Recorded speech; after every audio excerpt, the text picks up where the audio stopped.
Rabbi इश्रह ली सदरी व यस्सिर ली अमरी वहलुल उक़दतम मिन लिसानी यफ़क़हू क़ौली। आज मैं आपको बताऊंगी सूरह आल इमरान की आयत नंबर 86 से लेकर 89 तक। तर्जुमा है, अल्लाह ताला ऐसे लोगों को कैसे हिदायत देगा जिन्होंने ईमान लाने के बाद कुफ्र किया और उन्होंने गवाही दी कि बेशक ये रसूल सच्चा है और उनके पास वाज़ेह निशानियाँ भी आईं और अल्लाह ज़ालिमों को हिदायत नहीं देता। ऐसे लोगों की ये सज़ा है कि उन पर अल्लाह और फरिश्तों और सब लोगों की लानत हो, इसमें हमेशा रहेंगे, उनसे अजाब हल्का ना किया जाएगा और ना उनको मोहलत दी जाएगी।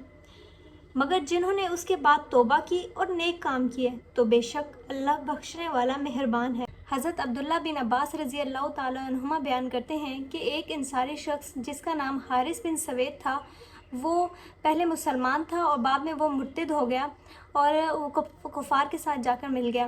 लेकिन बाद में उसको इस चीज़ का अफसोस हुआ तो उसने अपनी कौम के लोगों से कहा कि जाओ नबी पाक सल्लल्लाहु अलैहि वसल्लम से पूछ कर आओ कि अगर मैं अब तौबा कर लूँ तो क्या मेरी तौबा कबूल हो जाएगी। तो उस पर यह आयत नाजिल हुई थी। तो जो कौम के अफराद थे उन्होंने जाकर सवेद को ये आयत सुनाई और कहा कि अल्लाह की कसम तू सच्चा है और अल्लाह के नबी तुझसे भी ज़्यादा सच्चे हैं और अल्लाह ताला तमाम सादकीन से ज़्यादा सच्चा है।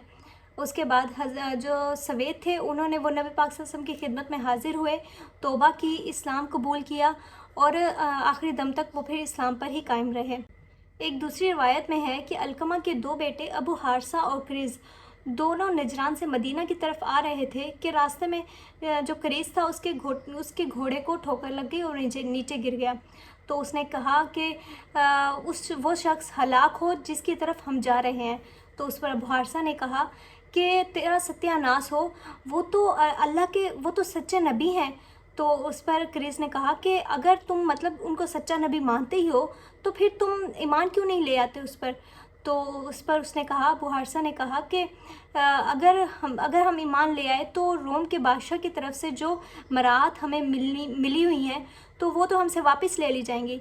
तो इस पर यह आयत नाजिल हुई थी कि वो हक बात को जानते हुए फिर भी कुफ्र करते हैं, कि हक बात को समझते हैं मगर उस चीज़ को मानते भी हैं मगर उस चीज़ का फिर भी इनकार करते हैं।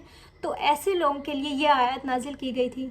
फिर अल्लाह ताला ने यह भी कहा कि मगर जो सच्ची तौबा करेगा तो उसकी तौबा कबूल की जाएगी, बेशक अल्लाह ताला तौबा कबूल करने वाला और बख्शने वाला है।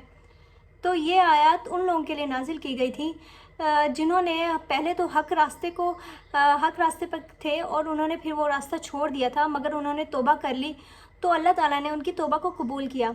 और दूसरे वो जो हक बात को समझते हुए भी कुफ्र पर कायम रहे और ये आयत फिर उनके लिए भी नाजिल की गई थी। वैसे देखा जाए तो आजकल हमारा हाल भी यही है कि हम भी हक बात को समझते हैं, जानते हैं कि सीधा रास्ता कौन सा है, मगर हम फिर भी गुमराही की तरफ ही जा रहे हैं। हमने हक बात को जैसे झुटला दिया हो, क्योंकि हमारा हाल भी तो वही है ना।